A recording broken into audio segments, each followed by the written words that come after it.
So I have beaten God of War, and I wasn't exactly happy with the overall experience. Now, this was a first for me. Usually when I'm unhappy with a game for whatever reason, I swear to never touch it again. But God of War was different, you see.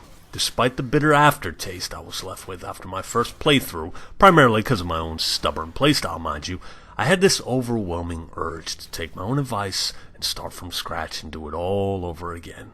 Only this time, I'll play on normal the whole time, ignore side missions completely, and stay the course, no matter what. No wandering off and trying to fight Valkyrie bosses I'm way too under level for, any other bosses for that matter, so that's exactly what I did. Man oh man, what a different experience, people. You see, I knew what this game could be. I knew I had done it wrong, and I knew damn well I had to fix it. I don't think I've ever been so up and down with a game before, but what a vastly smoother experience it was playing on normal and just focusing on the story, which I guarantee you is all these early reviewers did. And yes, I beat it again, from start to finish. I now have 2 playthroughs under my belt. It's very rare I beat a game twice. It's unheard of for me to beat a game twice, one directly after the other, but here we are. Now, I'm not going to be able to tell you anything you don't already know. Is God of War a perfect game? No. But it is damn near close. I played this game like I would your standard linear story-based game. Let's just forget that there's all these other realms you can travel to and see and do different things as side content. Without any of that stuff, the game is damn near flawless. So how could I possibly hate on any side content or RPG elements put in place when you're not even required to do them at all?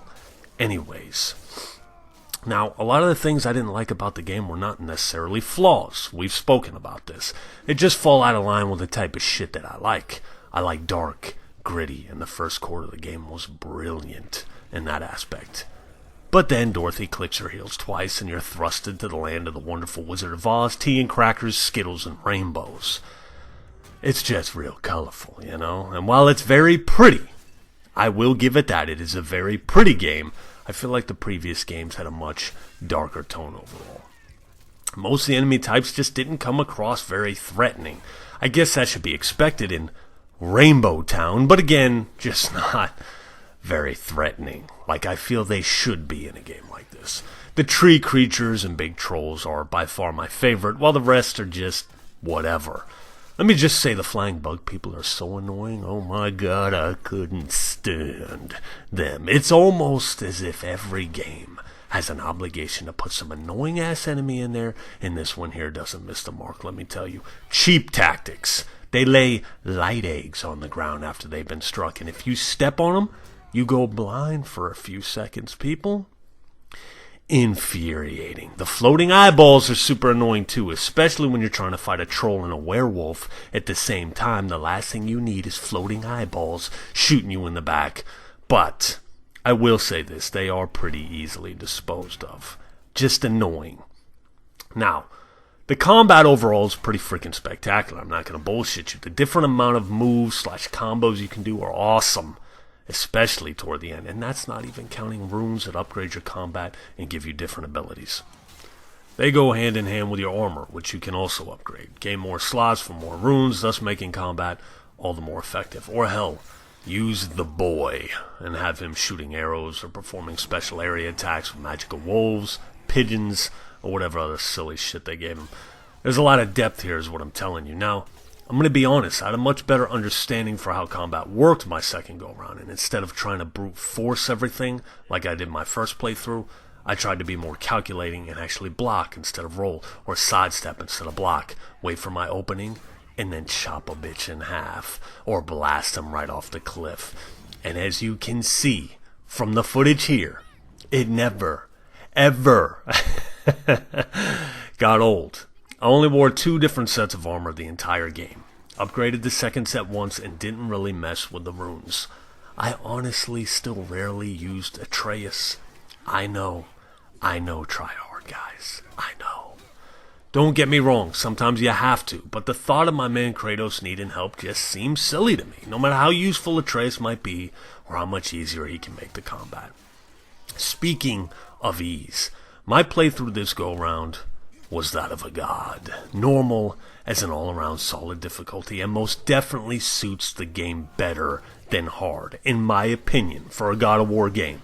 I died a total of 3 times the entire game, and they were silly deaths. I basically got too hungry and tried to push my luck instead of being a cold, calculating, merciless killer. I did restart a few checkpoints because there were times I felt my actions were too sloppy in a certain fight, and I didn't get the proper satisfaction I so require. So I'd restart it and do it all over again. Basically, you can play this game any way you want, and the array of options at your disposal here is crazy.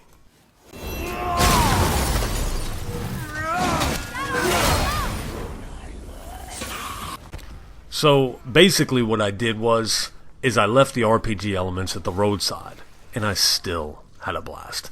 I'm just not an RPG guy. Call it blasphemy, call it what you will. But if you're like me, don't be worried about those things, because if you don't like them, just don't use them. For the story mode, I can assure you, you don't have to. I came across a few tiny bugs here and there. A button prompt to opening a chest or sliding down a chain / opening a door, it just wouldn't appear, and you have to restart a checkpoint or two, but the autosave function is so damn generous, it's almost a non-issue. You can see it somewhere in this game footage. I feel like I did line it up, but, whatever. Another quick side note I want to talk about concerning the combat is some enemies can still walk right through your power attacks, and I can't tell you how aggravating that is. I don't care what anybody else says. That shouldn't happen.